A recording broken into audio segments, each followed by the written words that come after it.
दिन की बात करने वाले लोग, एक राष्ट्र की बात करने वाले लोग, नफरत पैदा करने वाले लोग, ये ज्यादा दिन नहीं चलने वाले। उनके चक्कर में आप मत पड़िए। जिस रवानी के साथ आए हैं उसी रवानी के साथ जमीन में दफन हो गए। आज मोहम्मद आरिफ नसीम खान जो इस शटल ईद मिलादुन नबी कमेटी के सदर मोहतरम है, उनसे निहायत अदब एहतराम से गुजारिश करता हूं कि आए और जश्न ईद मिलादुन नबी की इस मुबारक मौके पर अपने ज़रीन ख्यालात का इजहार करें।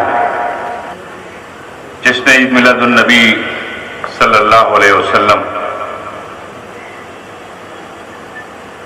जलसे और जुलूस के हमारे कायद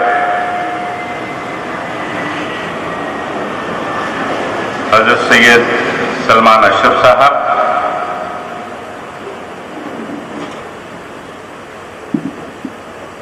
और महाराष्ट्र के साबिक वजीर आला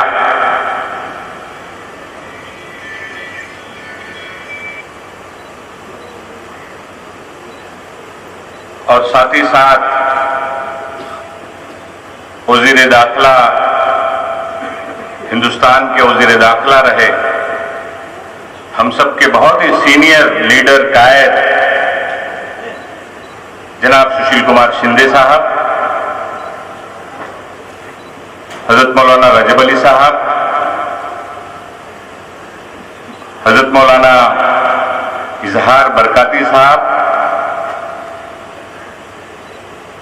शरीफ खान, इस डिस्ट्रिक्ट कांग्रेस कमेटी के सदर रॉयमनी, और हमारे सभी मरकजी ईद मिलादुन नबी कमेटी के सभी ओहदेदार,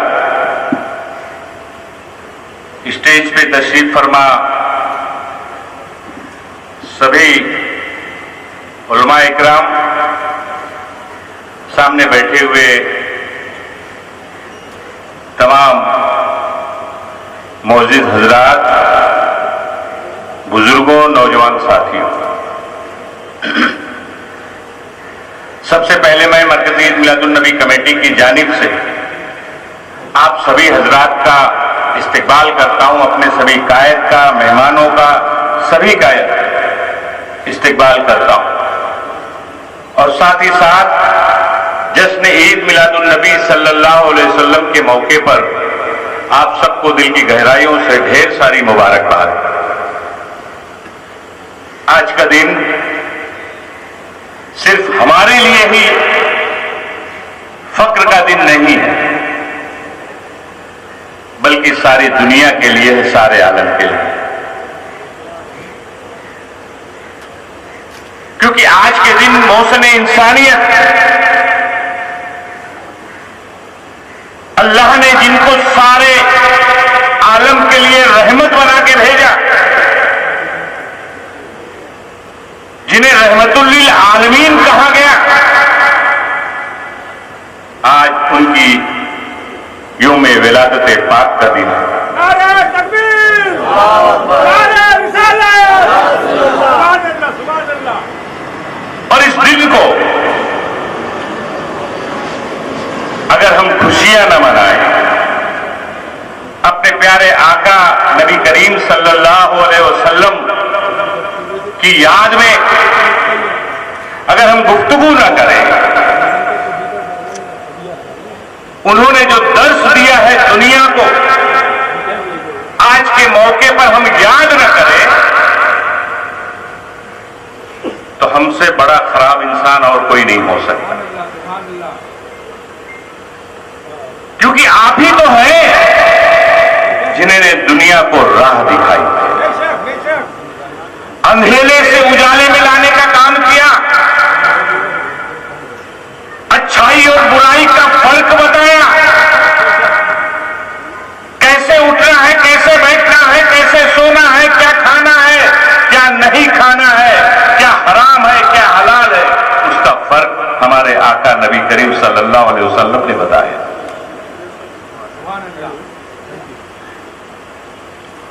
और उसी के साथ कैसा हमारा सलूक होना चाहिए वो हमारे आका ने हमें बताया।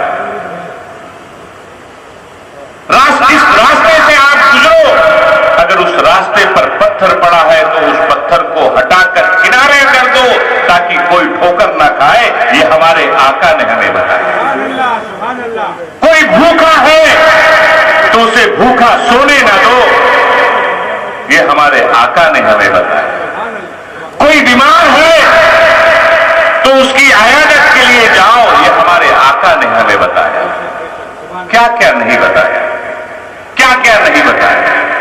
ऐसी कोई चीज है जो हमारे प्यारे आका नबी करीम सल्लल्लाहु अलैहि वसल्लम ने हमें नहीं बताया? लेकिन फिर भी हम गुमराह हैं, फिर भी हम भटके हुए हैं। हमें गुमराहियत से बचना होगा। भटकते हुए रास्ते पर जो हम चल रहे हैं उस पर से हमें रुकना होगा।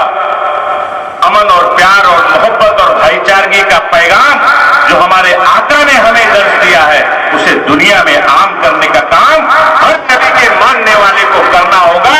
तब ये दुनिया मुकम्मल प्यार और मोहब्बत का गहवारा बन सकती है। सुभान अल्लाह, नारा तकबीर, नारा रिसालत, सुभान अल्लाह। शिंदे साहब पिछले दिनों उन्होंने पूरी दुनिया की कंट्री से कहा कि आप अपने अपने देश में, अपने अपने मुल्क में तालीम को कंपलसरी कर दो। ये तो उन्होंने आज कहा, यूनाइटेड नेशन ने आज कहा। हमारे आका ने 1400 साल पहले ये कह दिया था कि हर बालिग बच्चे पर तालीम फर्ज है। सुभान अल्लाह, तालीम फर्ज करार दे दिया गया और कह दिया गया अपनी उम्मत से, आपने फरमा दिया कि हर लोगों को तालीम हासिल करना फर्ज है। और चाहे तालीम हासिल करने के लिए उस जमाने में चीन का जिक्र आया कि अगर चीन भी जाना पड़े तो जाओ, लेकिन तालीम हासिल करो। तालीम आप हासिल करेंगे तो अच्छे और बुरे का फर्क का पता चलेगा। आज दुनिया गुमराह हो गई, दुनिया कहां की कहां जा रही है। रोज चैनलों में दिखाई देता है कि वहां ब्लास्ट हो गया, मस्जिदों में ब्लास्ट हो गया, शहरों में ब्लास्ट हो गया। जो करने वाले लोग हैं वो नबी के मानने वाले नहीं हो सकते। सुभान अल्लाह, सुभान अल्लाह। नबी के मानने वाला प्यार और मोहब्बत का पैगाम देता है। नबी का मानने वाला अमन और भाईचारगी की बात करता है। नबी का मानने वाला गिरते हुए को सहारा देने का काम करता है। वो सच्चा शहदाई है नबी करीम सल्लल्लाहु अलैहि वसल्लम। नारा तकबीर, नारा रिसालत। मैं अपने नौजवानों से खास करके कहना चाहूंगा, अपने साथियों से कहना चाहूंगा कि तर्क कर दो, छोड़ो सारी दुनियावी बातें। अगर बेहतर इंसान बनना है आपको, अपनी जिंदगी को संवारना है आपको, तो हम सबके आका रहमतुल आलमीन नबी करीम सल्लल्लाहु अलैहि वसल्लम ने जो हमें दर्श दिया है वो सिर्फ हम अपनी जिंदगी में उतार लें। हमसे बेहतर इंसान ना दुनिया में वो होगा ना आखिरत में होगा। सुभान अल्लाह, सुभान अल्लाह। बशर्ते कि नबी के बताए हुए रास्ते पर चलने का अज़्म हम कर लें। क्या हो रहा है दुनिया में, सियासी सतह पे क्या हो रहा है, छोड़ दीजिए उन तमाम सारी बातों। ये पानी के बुलबुले की तरह है। अच्छे दिन की बात करने वाले लोग, एक राष्ट्र की बात करने वाले लोग, नफरत पैदा करने वाले लोग, ये ज्यादा दिन नहीं चलने वाले। उनके चक्कर में आप मत पड़िए। जिस रवानी के साथ आए हैं उसी रवानी के साथ जमीन में दफन हो जाएंगे। कोई घबराने की जरूरत नहीं है। हमारे आका ने जो हमें रास्ता बताया वो हमारे लिए दुनिया के लिए काफी है और आखिरत के लिए भी काफी है। उसी रास्ते पे चलने का हमें करना चाहिए। आज सुशील कुमार शिंदे साहब यहां मौजूद हैं। मैं कमेटी की जानिब से आप सबकी तरफ से शिंदे साहब आपको मैं धन्यवाद देना चाहता हूं, आपका मैं शुक्रिया अदा करना चाहता हूं। मुझे याद है जब 2004 में शिंदे साहब को दिल्ली की कैबिनेट से सोनिया गांधी जी ने यह कहा कि नहीं, आप महाराष्ट्र में जाकर मुख्यमंत्री बनिए, महाराष्ट्र को संभालिए। वो जब महाराष्ट्र के वजीर आला बने, मैं भी उनकी कैबिनेट में वजीर था। मैंने कहा कि सर 1992 तिरंगे के जो दंगा पीड़ित हैं, जो मिसिंग हैं, चाहे दंगे में मिसिंग हुए हैं या बम ब्लास्ट में मिसिंग हुए हैं, उनके घर वालों को आज तक मुआवजा नहीं मिला। कोर्ट ने, अदालत ने भी कहा है कि उनको मुआवजा मिलना चाहिए। सरकार ने उस वक्त फैसला किया था कि मुआवजा देंगे, लेकिन उनको मुआवजा नहीं मिला। शिंदे साहब ने कहा कि तुरंत उन्होंने चीफ सेक्रेटरी से कहा कि होम सेक्रेटरी से बात करो, कितने लोग मिसिंग हैं, कितने लोगों को मुआवजा नहीं मिला है। 15 दिन के अंदर सभी को मुआवजा मिलना चाहिए, और शिंदे साहब ने 15 दिन के अंदर सभी लोगों को मुआवजा देने का काम करवाया। बहुत सारी चीजें, मस्जिदों के एफएसआई का मसला, शिंदे साहब के दौर में हम लोगों ने फैसला करवाया, हम लोगों ने बात किया कि साहब मस्जिदों की एफएसआई बढ़नी चाहिए। वो बढ़ाने का उन्होंने फैसला किया कि सभी धार्मिक स्थल की एफएसआई बढ़ा दी जाए।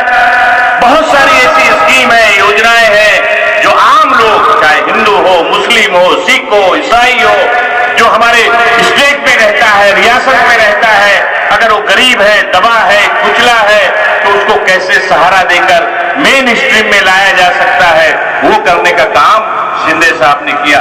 इस मुल्क की बहुत बड़ी खिदमत शिंदे साहब ने अलग अलग, चाहे पावर मिनिस्टर की हैसियत से रहे हो, चाहे होम मिनिस्टर की हैसियत से रहे हो, चाहे महाराष्ट्र के अलग अलग डिपार्टमेंट के मंत्री की हैसियत से रहे हो, या महाराष्ट्र के चीफ मिनिस्टर की हैसियत से रहे हो, पूरी खिदमत उन्होंने 50 से 60 साल इस मुल्क और महाराष्ट्र के साथ साथ इस मुल्क की खिदमत करने का काम शिंदे साहब ने किया।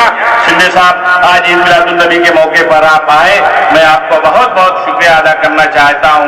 मैं गया भी नहीं, मैंने सिर्फ फोन किया कि साहब आपको आना है, और उन्होंने कहा कि मुझे कल तारीख देखने दो। दूसरे दिन सामने से उन्होंने कहा कि नसीम खान मैं आऊंगा और बैठूंगा और मैं सबको ईद मिलादुन्नबी की मुबारकबाद दूंगा। वो आए, उनका मैं आप सबकी जानिब से बहुत बहुत शुक्रिया अदा करता हूं। हमारे सैयद सलमान साहब, सैयद सलमान अशरफ साहब बाहर थे, महाराष्ट्र में नहीं थे, दौरे पे थे, उनको याद किया गया, उनसे गुजारिश की गई कि इस साल के जो 69वां जुलूस है, जिसमें ईद मिलादुन्नबी का मुज़ाफ़ात का निकलने वाला ये सबसे बड़ा जुलूस, इस जुलूस की क़यादत आपको करना है। हम लोगों की तमन्ना है कि इस बार इस जुलूस की आप क़यादत करें। सैयद सलमान अशरफ साहब भी वहां से तशरीफ ले आए। मैं सलमान साहब आपका भी कमेटी की जानिब से बहुत बहुत शुक्रिया अदा करता हूं। मैं फिर से, मैं ज्यादा वक्त नहीं लेना चाहता, आप सबको दिल की गहराइयों से मैं मुबारकबाद देते हुए आपको यही मैं यकीन और इत्मीनान दिलाना चाहता हूं कि आप छोड़िए, दुनियावी जिंदगी में मसले और मसाइल हमारे रहेंगे, उन मसले और मसाइल से हम लड़ते रहेंगे, लेकिन उस लड़ाई के लिए बहुत पुराना शेर है कि मुंतशिर होगे तो मिट जाएगा वजूद, मुंतशिर होगे तो मिट जाएगा वजूद, मुत्तहिद होगे तो ठोकर में जमाना होगा। उसके लिए मुत्तहिद होकर प्यार और मोहब्बत का पैगाम आम करने का काम करिए। मसले मसाइल दूर होते रहेंगे, उसकी लड़ाई लड़ने का काम हम लोग करते आ रहे हैं और करते रहेंगे। मैं आप सबको फिर से बहुत बहुत मुबारकबाद देता हूं। शुक्रिया, खुदा हाफिज, जय हिंद।